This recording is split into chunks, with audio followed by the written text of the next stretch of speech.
History teacher Eli Harper, formerly a Special Forces soldier, saved a school bully from bikers. Dear listener, after listening to the story, please like and subscribe so you will let me know if you like my videos.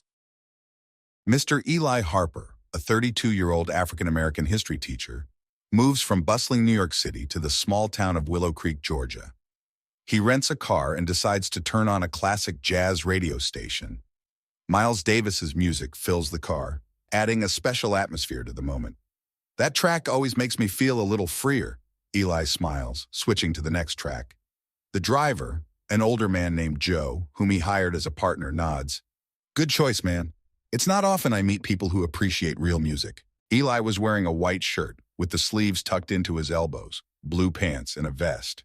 He had a skull tattooed on his arm, a reminder of his time in the U.S. Special Forces. The tattoo often reminded him of what he had been through. It's a long drive, but Joe proves to be a talkative companion. They discuss the weather, politics, even their favorite movies. Are you really going to teach at Willow Creek? Joe asks, glancing briefly at Eli. Yeah, Eli replies confidently. There's a lot of opportunity there.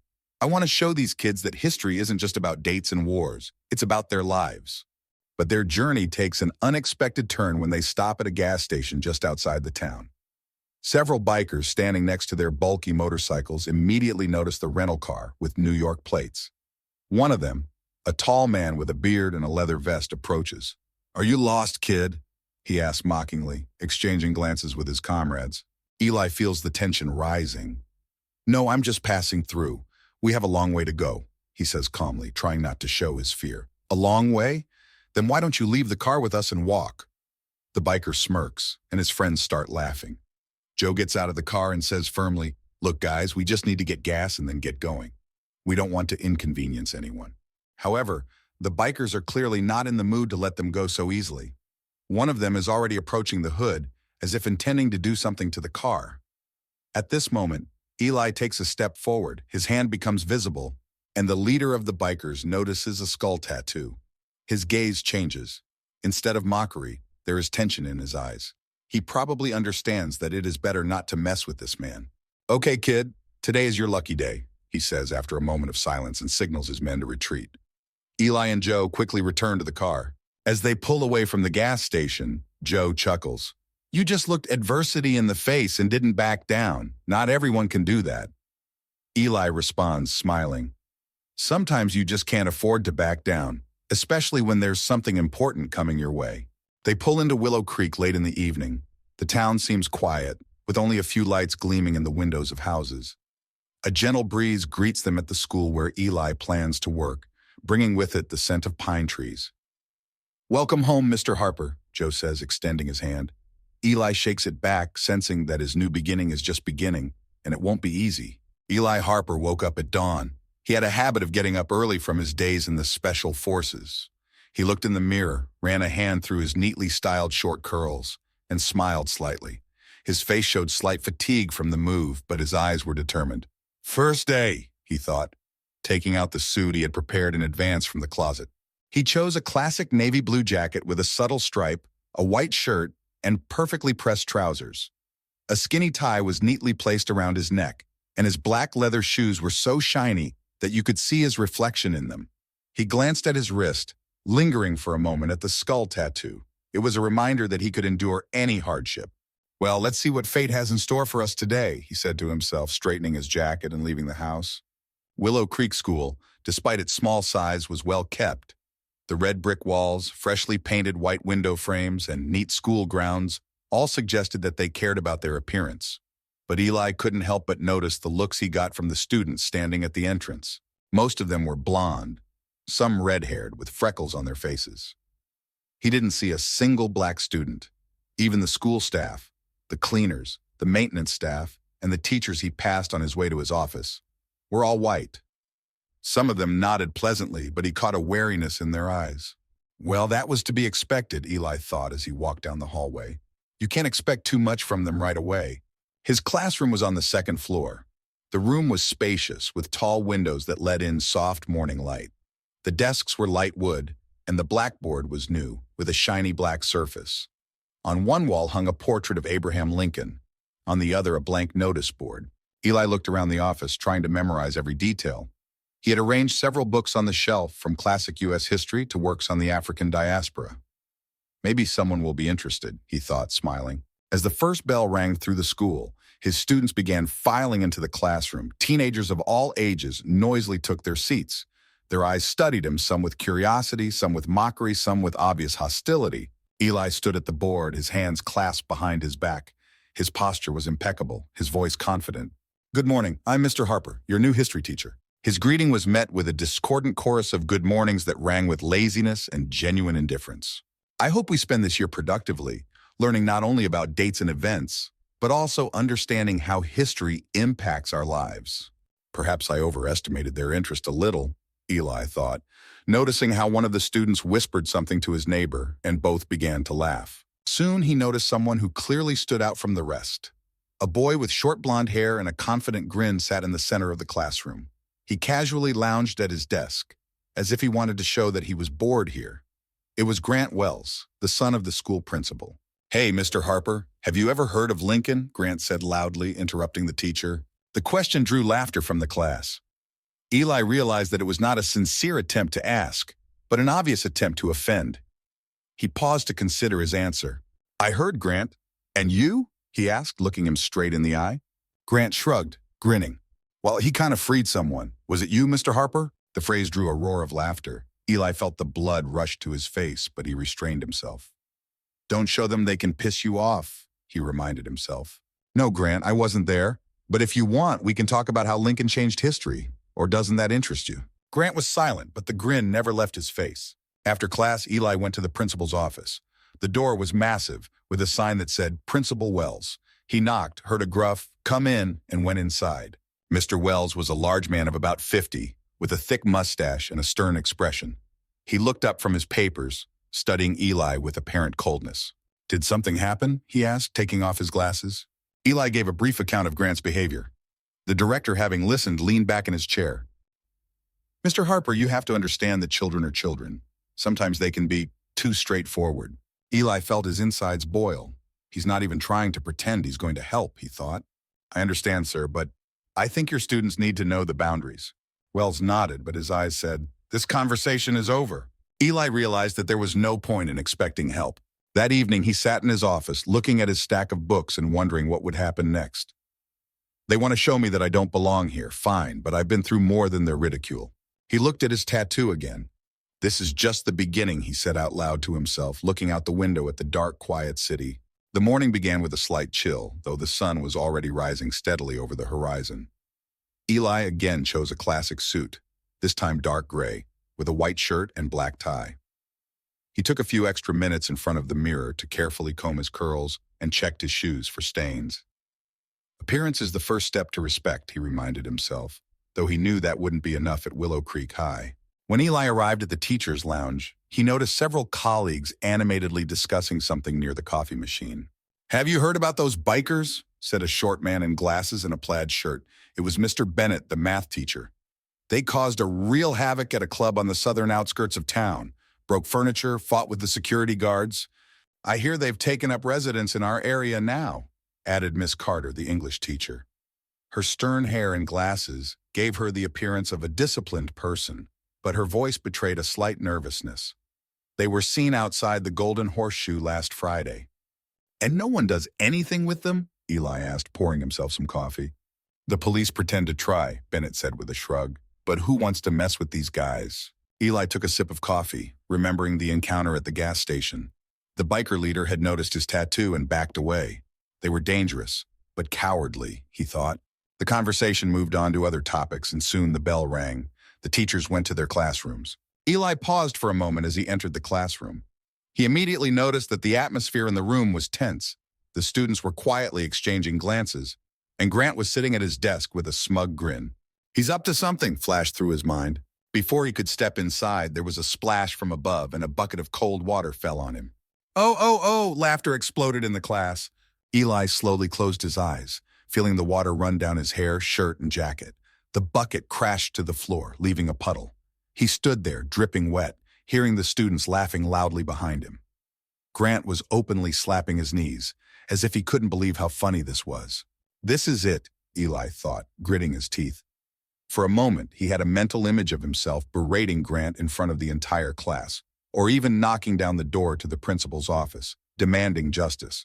But then he remembered the lessons he'd learned in the special forces. Cold calculation, he reminded himself. He took a deep breath, opened his eyes, and calmly took off his jacket, hanging it over the back of a chair. Then he slowly rolled up the wet sleeves of his shirt to his elbows, revealing a skull tattoo. His face was completely expressionless. "That was a good joke," he said calmly, looking around the class. "I hope you all had a good laugh. Now, if you don't mind, let's get to the story." The laughter in the classroom died down as if on cue. Grant stopped smirking. His smug expression turned to confusion. He had expected a scream, a row, anything but this calm. Eli opened the log and began the roll call slowly, his voice even, and he didn't even look up at Grant. The lesson began. Eli recounted the events of the Civil War, emphasizing the importance of understanding the motives of people on both sides of the conflict. History is not just facts and dates. It is about people who faced difficulties and made decisions, often in the most difficult circumstances, he said, looking into the eyes of his students. Strong people are those who keep their cool even when they want to do the opposite. His words were firm, and the students listened. Even those who usually showed no interest in the subject caught the seriousness in his tone. Grant sat silently, nervously tapping his pencil on his desk. After class, Eli paused in his office to dry off. He took off his shirt and wiped his face with a handkerchief he pulled from his pocket. There was no one in the office, and he allowed himself to relax. "They want to break me," he thought, looking at his reflection in the window. "But I've been through worse. They don't know who they're dealing with." Eli thought back to his last mission in Special Forces when he and his team came under fire in the desert. He wanted to react emotionally then too, but instead he kept a cool head and led his men out of the trap. "It's just a game, and I'm going to win it." Miss Carter met him in the teacher's room. "Are you okay?" she asked, noticing his slightly damp clothes. "Everything is fine," Eli answered shortly, putting on his usual confident smile. "It's terrible what they did to you. They say it was Grant's doing, but you held your own." "Thank you," he nodded. "I'm not here to complain or leave." She looked at him with a respect that had not been in her gaze before. That evening, Eli sat in his office again, reviewing his lesson plan notes. He knew the next few days would be even harder. But deep down, he knew his calm was something they weren't expecting. The sunny morning brought a bit of calm. Eli had chosen a light blue suit, a white shirt, and dark brown shoes for the day. He had done his hair neatly, but noticed that the look in the mirror was a little tired. "Hang in there, another day," he thought, forcing a calm smile onto his face. This day was easier. There were no lessons with Grant, and Eli could at least partially concentrate on his tasks. However, even in other classes, he felt the eyes on him. In one class, the students seemed to be in no particular mood for discipline. As Eli explained the material, there was a chuckle from the back rows. "Are you sure Mr. Harper won't melt?" one of the students asked, and the class giggled. Eli paused, looking at them calmly. "Who said that?" he asked in an even voice. The class fell silent, but no one responded. "Okay, remember that words have power. They can hurt, but they can also make you better. I prefer the second option," he added and returned to the board. He knew it was his calmness that irritated the students the most. They want a reaction, he thought. But I won't give it to them. Between classes, Eli wandered the halls. From one of the classrooms, he could hear the confident voice of Mr. Bennett.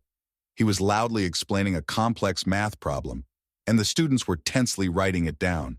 "He loves what he does," Eli noted to himself. From the next room, Miss Carter's ringing voice could be heard. "Guys, if you think that Shakespeare wrote only about love, you are very much mistaken." Her enthusiasm was infectious even to those students who usually looked out the window. She knows how to hook them, Eli thought. As he passed the staff room, he saw Mrs. Walsh, the chemistry teacher, animatedly discussing a new experimental technique with a colleague. Her short gray hair and severe glasses gave her the appearance of a seasoned professional, but her eyes showed a lively curiosity about her subject. "They're all trying. Maybe they had their own struggles, just different ones," Eli mused. After class, the principal's secretary, Mrs. Roberts, approached him. "Oh, Mr. Harper, the director wants to see you," she said, smiling, but there was a slight wariness in her gaze. Eli nodded, put his notebooks in his briefcase, and went to the principal's office. The headmaster, Mr. Wilson, was a man of considerable age with graying hair and a stern expression. His office reflected his conservative approach. An oak desk, old-fashioned bookshelves, and portraits of famous educational figures on the walls. Sit down, Mr. Harper, he invited, nodding toward the chair opposite. Eli sat up, trying to keep a straight face. I wanted to talk about yesterday's incident, Wilson began, crossing his fingers. I was informed that a nasty prank was being played on your office. That's putting it mildly, Mr. Wilson, Eli replied calmly. A bucket of water fell on me, right in the middle of my workday. The director nodded, but his face remained impassive. This was an act of unacceptable behavior, and we will definitely find the culprit. I think you already know who it is, Eli said, looking at him intently. Wilson frowned slightly. Are you saying that you suspect one of the students? I don't just suspect. Everyone points to Grant. Mr. Wilson slowly leaned back in his chair. Grant is a serious accusation. I can't make decisions without evidence. Proof? Eli asked, feeling a slight twinge of disappointment. Almost the entire class saw it was him. The director sighed heavily. Mr. Harper, I understand that you want justice, but Grant is a difficult case. He is going through hard times at home. And that justifies his actions, Eli asked, barely hiding his displeasure. That's no excuse, the director replied softly. But I ask you not to add fuel to the fire. We'll find a way to settle this. Eli looked at Wilson, realizing that the conversation was reaching a dead end. He won't do anything. Grant is his son.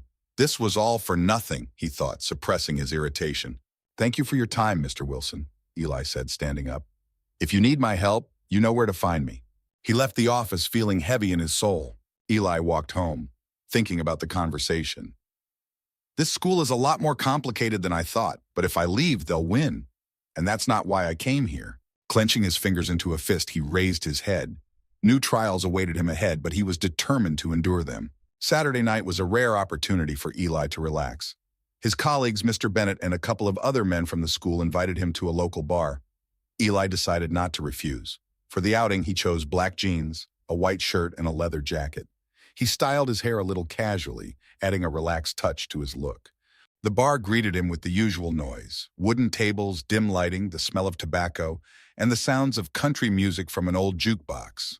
Bennett, Mr. Johnson, the gym teacher, and Mr. Hayes, the biology teacher, were already waiting at a table in the back.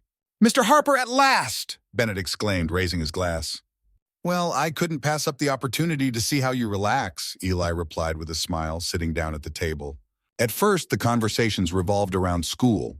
Colleagues discussed students, plans for the next week, and complained about bureaucracy. "These progress reports are just a waste of time," Johnson complained, sipping his beer. "Yeah," Hayes agreed, "as if anyone reads them at all." Eli listened and occasionally chimed in. The conversation gradually turned to personal matters. "You know what I'm planning?" Johnson suddenly declared. "I'm going to buy myself a new pickup truck." "And what kind?" Bennett perked up. "I'm thinking of getting a Ford F-150. Reliable, powerful, just right for our roads," Johnson answered proudly. "Not a bad choice," Eli nodded. "Although I've always been a fan of Chevrolet." After a short discussion about cars, Eli asked the long overdue question. "Bennett, how do you manage discipline in the classroom? You have difficult students too, don't you?" Bennett smiled. "It's all about showing who's boss, but without aggression. I never shout. I just look into the eyes, speak calmly but firmly. And the most important thing is not to give in to weakness." Eli nodded thoughtfully. The conversation continued when a group of bikers suddenly walked through the door of the bar. Their loud laughter and the clanking of chains interrupted the usual noise of the establishment. Eli recognized them immediately. It was the same gang he had encountered at the gas station. The gang leader, a tall man with a beard and a leather vest, spotted Eli and walked straight to his desk, a grin spreading across his face. "Well, well, who do I see? Our black friend," he said, placing a heavy hand on Eli's shoulder. Eli looked at him calmly. He answered in an even voice, "What brings you here?" The leader laughed. "Well, we decided to relax a bit. This is our territory, you should know." Eli was about to answer, but his attention was drawn to one of the bikers. He was standing at the counter and rudely pestering the female bartender. "Hey, beauty, pour me a drink," he said, leaning too close. "I already said, leave me alone," the girl answered firmly, taking a step back. "And I said, pour me a drink, come on, don't make me angry," the biker barked, grabbing her hand. Eli tensed as he watched the scene. Anger welled up inside him. "No, this is unacceptable," he thought. He tried to rise, but the leader put a hand on his shoulder. "Sit down, my friend, let them relax," he said, grinning. Eli calmly shrugged his hand off his shoulder, stood up and walked to the counter. As he approached, he said loudly, "Didn't you hear her? Let her go." The biker turned, giving Eli a mocking look. "Who are you to tell me what to do?" But before he could say anything else, Eli grabbed him by the collar and threw him hard towards the exit. The biker fell to the floor, knocking over several chairs. The bar went silent for a moment. Bennett and the rest of Eli's colleagues rose from their seats, ready to support him. The biker leader frowned at what was happening and raised his hand, stopping his men. "Calm down, boys," he said loudly. Then turning to Eli, he added, "Okay, buddy, you've shown your teeth. We're leaving." He motioned to his men and the bikers began to leave the bar. Before they left, the leader said over his shoulder, "We'll meet again, Mr. Harper." As the door closed behind them, the tension in the bar eased. The bartender approached Eli. "Thank you," she said quietly, barely holding back her tears. "You're welcome," he replied, returning to the table. "You took a risk," Bennett said, pouring himself some more beer. "There are times when risk is the only option," Eli replied calmly. This evening was not only a test for him, but also another reminder that in this town he will have to fight for respect every day. Part 6. Reflections and New Days. Sunday flew by for Eli. The morning began with the usual cup of coffee and reading a book, but his thoughts kept returning to the events of Saturday night. They could have done things differently, he thought, remembering the bikers. However, one thing became clear. The situation could have turned out differently if they had decided to act more aggressively. Maybe I should get myself some self-defense gear, Eli thought as he strolled through the small market in Willow Creek. The local gun shop caught his eye, but he decided not to go in, deciding to weigh the pros and cons first. "I don't want it to look like I'm here to start a fight, but it's best to be prepared for anything." By evening, he sat down at the table and made a list of possible means of self-defense. A gun, maybe pepper spray, or even just a folding knife, he thought, writing down the options in a notebook. He decided to postpone the decision since there was a new workday ahead. The next day, Monday, Eli woke up a little earlier than usual. He had chosen a discreet outfit for work, a dark blue jacket, gray pants, and a white shirt. His hair was neatly styled, and there was a slight trace of fatigue on his face, which he hid behind a calm confidence. As he approached the school, he noticed a group of colleagues standing at the entrance. They were Bennett, Hayes, and Johnson. They were chatting animatedly, laughing occasionally. Eli parked the car, picked up his briefcase, and headed toward them. "Good morning, gentlemen," he greeted, extending his hand for a handshake. "Eli," Bennett responded happily, shaking his hand firmly. "So how are you after Saturday?" "Quite fine, thank you," Eli replied with a slight smile. The colleagues exchanged glances, and then Johnson, looking back, leaned closer and said, "You know what we found out? Those same bikers we saw on Saturday later ran into some poor guy on the highway. They robbed him blind. They took his money, documents, and even his shoes."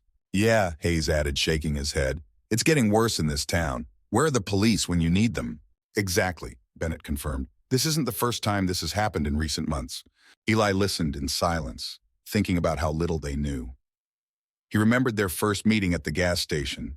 He and Joe had been lucky that he had kept his cool, and everything had worked out.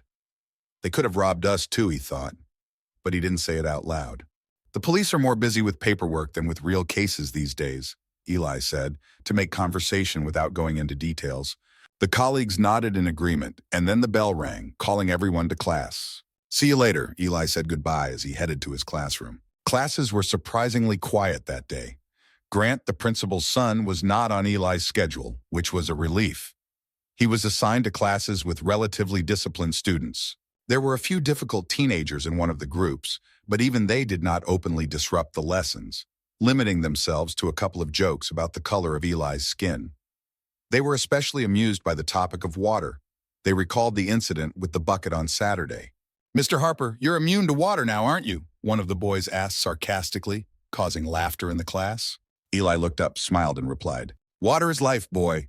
You don't realize how important it is until you're in the desert." His calm tone confused the student, and the class fell silent. The rest of the lesson passed without incident. Between classes, Eli wandered the halls of the school, looking into the offices of other teachers. He saw Bennett teaching students about integrals, logarithms, which Eli understood little about. Hayes explained the structure of a cell using a model, and Johnson held a sports lesson, a regular physical education lesson. Then the boys played 5-on-5 basketball. Eli made a mental note of how each of them dealt with difficult students in their own way. It's not always easy for them, but they each have their own style, he thought, returning to his own. The day ended quickly. He managed to get through his lessons without losing patience, and even earned the respect of a few of the boys. Today was better than I expected, he thought, putting his notebooks in his bag. However, thoughts about Saturday's events and the recent story of his colleagues did not leave him. The morning began as usual. Eli got ready for work, chose a strict but comfortable outfit, a dark blue jacket, black pants, and a white shirt. His hair was neatly styled, and his school bag was filled with lesson plans. However, when he drove up to the school, he suddenly noticed a familiar car parked near the entrance. It was Joe's black sedan, the same man who had once driven him from New York to Willow Creek. What is he doing here? Eli thought, pausing for a moment.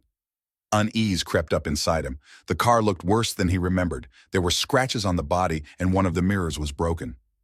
Upon entering the school, he headed to the principal's office, hoping to get an explanation. When he entered, he saw Joe sitting in front of his desk. The man looked tired. His face was adorned with several fresh bruises, and his right arm was bandaged. "Joe, what happened?" Eli couldn't hide his shock at seeing his old friend in such a state. Joe looked up at him and smiled slightly. "Hi, Eli. I was just looking for you." "What happened? Are you okay?" Eli sat down next to her, his voice sounding concerned. Joe looked at the director as if asking if he could speak. He just nodded silently. "Remember those bikers we met at the gas station?" Joe began. Eli immediately tensed up. "Of course, what about them? On Saturday evening, I was driving home from the city. They stopped me on the highway. First, they threatened me. Then they started demanding money. I tried to get away from them, but one of them damaged the car and the other hit me." Eli felt his fists clench. "Did they beat you badly?" "Not so bad that I wouldn't survive."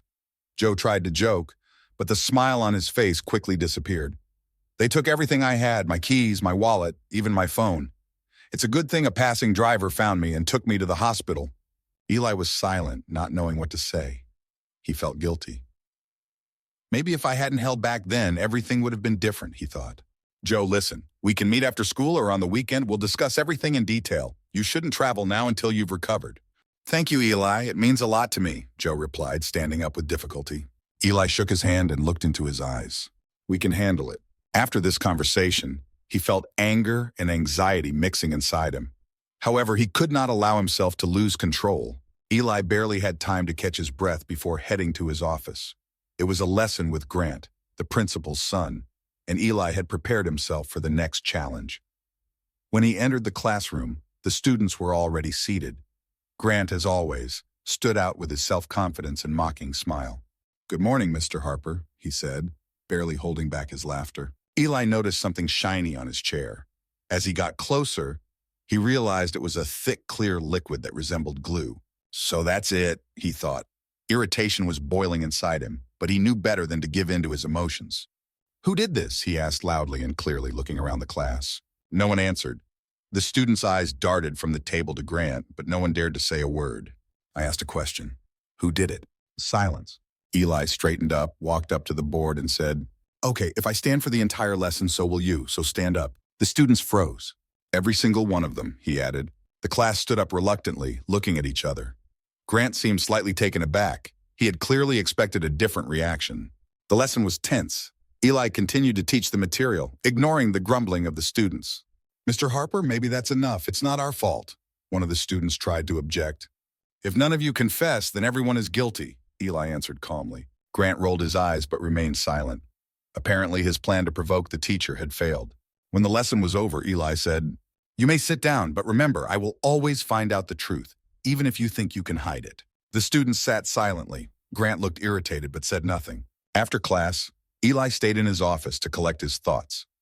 Thinking back to his meeting with Joe and the situation in the classroom, he realized that his patience and endurance were his greatest strengths.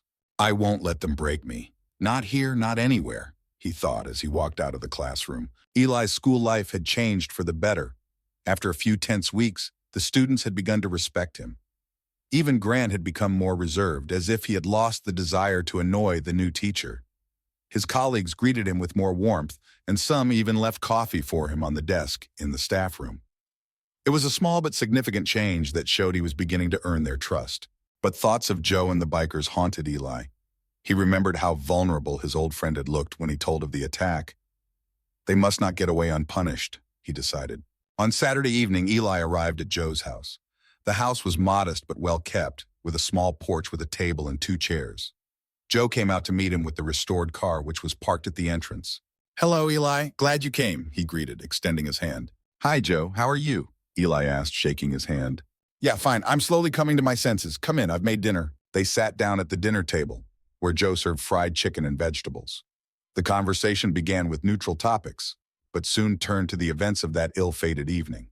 "I got the documents back, the keys too. The insurance covered the expenses, so I think I got out of it," Joe began. "That's good. What about the police? Are they doing anything?" Eli asked. Joe sighed. "What will they do? The traffic police in the area are already overloaded. These bikers have been doing whatever they want for a long time, and it seems like no one cares." Eli was silent, considering the situation. Then he said calmly, "I have connections that can help. These guys will not threaten you anymore." Joe frowned. "Connections? What are you talking about?" Eli looked at him and lifted his shirt sleeve slightly to reveal a tattoo of a skull and cap. Joe, noticing it, froze, studying the design carefully. "Have you served before?" he asked cautiously. "Yes, and not just served," Eli answered briefly, taking a sip from his cup. "Special forces?" Joe guessed, looking at Eli with respect and slight surprise. "You could say that. My job was to find those who were hiding and deal with them." Joe nodded thoughtfully. "Are you seriously going to do something?" "If you want me to, I can find them. It doesn't matter where they hide. We'll gather evidence, and they'll be put away for everything they've done." Joe sighed, thinking, "I don't want this to be a problem for you," he said. "It's not a problem, Joe.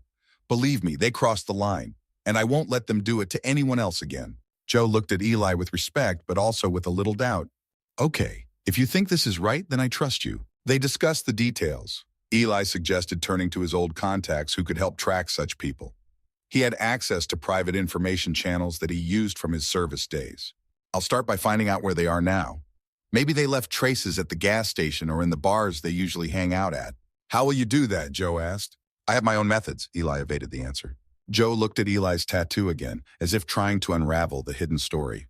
"You know, Eli, you always seemed like a normal teacher, but I'm beginning to think that you're not quite what you seem." Eli smiled slightly. "Sometimes the past stays in the past, and sometimes it helps to correct the mistakes of the present." After the conversation, they decided to relax. Eli suggested that Joe go for a walk through a quiet neighborhood to unwind. They went outside and slowly walked along the houses, discussing neutral topics. "Thanks for coming, Eli," Joe said when they returned to his house. "Always happy to help," Eli replied, shaking his hand. As Eli got into his car and drove home, he felt relief. Now he had a plan. He couldn't let these bikers continue their crimes. "These people think the law can't get them, but they don't know that I'll find them wherever they are," he thought, confidently pressing the gas pedal. It was a sunny day in Willow Creek. Eli was quietly finishing his lessons while the students were packing up to go home. He watched as the buses pulled up to the school one by one, picking up the kids.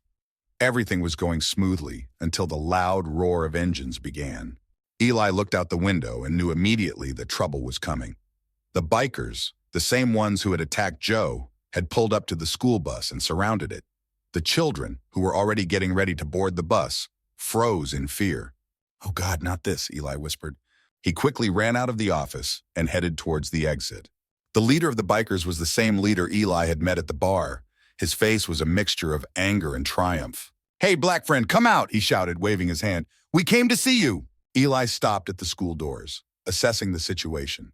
The bikers were holding the kids around the bus, preventing them from leaving. Among them, he spotted Grant looking terrified.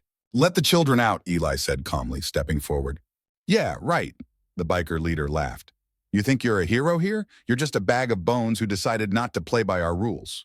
This is your last chance to leave before things get worse," Eli warned, keeping his cool. The bikers began making noise as they surrounded Eli. One of them pulled out a chain and began to swing it around, threatening him. "You think you can stop us?" one of the bikers asked with a grin. "I think you made a mistake coming here," Eli replied. The biker leader stepped closer and pointed his finger at Eli's chest. "Let's see how tough you are when you're left without support, buddy." Eli shook his hand off and, looking straight into his eyes, said, "Your support is fear, but you won't get it here." At that moment, a car pulled up to the school. Out stepped several strong men, friends of Eli's, whom he had called in advance, anticipating this development. They were ex-military, like him, and their appearance immediately inspired respect. "I hope you don't mind me inviting company," Eli said calmly, looking around at the bikers. The biker leader frowned, but not wanting to lose face, he ordered his men to attack. Eli was the first to dodge the chain strike, instantly knocking the weapon out of his attacker's hands. He then went on the attack, showing off the skills he had acquired over the years. The bikers fell one by one, not having time to understand what had happened. One of them tried to grab Eli by the shoulder, but he turned around with lightning speed, throwing his opponent to the ground.